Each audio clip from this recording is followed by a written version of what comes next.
ដឹងតែកក្រាខហើយសល់ត្រឹមតែជាងមួយសប្តាហ៍ទៀត Villeta ត្រៀមដល់ទៅ63ឈុតឡើងឆាកអន្តរជាតិឆ្នាំនេះសល់ត្រឹមតែជាងមួយសប្តាហ៍ទៀតឡើងឆាកអន្តរជាតិហើយ Villeta ដែលជា Miss Universe Cambodia 2025បានត្រៀមខ្លួនរួចរាល់ដើម្បីប្រកួតប្រជែងក្នុងកម្មវិធីនេះជាពិសេសនាងបានត្រៀមរហូតដល់ទៅ63ឈុតដើម្បីប្រកួតប្រជែងស្របពេលដែលត្រៀមខ្លួនដើម្បីចូលរួមប្រកួតប្រជែងលើឆាកអន្តរជាតិស្រីស្អាត Villeta មិនបានទុកពេលវេលាចោលឥតប្រយោជន៍នោះទេផ្ទុយទៅវិញនាងបានប្រឹងធ្វើការគ្រប់បែបយ៉ាងទាំងការងារថតក៏ដូចជាពង្រឹងសមត្ថភាពខ្លួនបន្ថែមក្នុងការត្រៀមចេញទៅដណ្ដើមមកុដលើឆាកអន្តរជាតិថៃនារីសុជាតាហៅ Villeta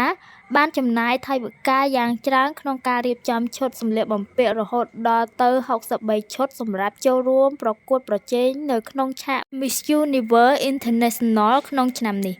នាងថែមទាំងបាននិយាយថាដំបូងត្រៀមត្រឹមតែ60ឈុតប៉ុណ្ណោះឥឡូវឡើងដល់63ឈុតសុទ្ធតែជាឈុតស្អាតត្រូវនឹងចិត្តរបស់នាងផ្ទាល់តែម្ដង Villeta ត្រូវបានមហាជនរំពឹងច្រើនថាអាចនឹងមានឱកាសបានចូលទៅដល់ Top ល្អសម្រាប់ការប្រកួត Miss Universe Cambodia 2025នៅក្នុងឆ្នាំនេះអ្នកគាំទ្រជាច្រើនបានផ្ញើសារជូនពរនាងជោគជ័យសម្រាប់ការប្រកួតដ៏ធំនេះ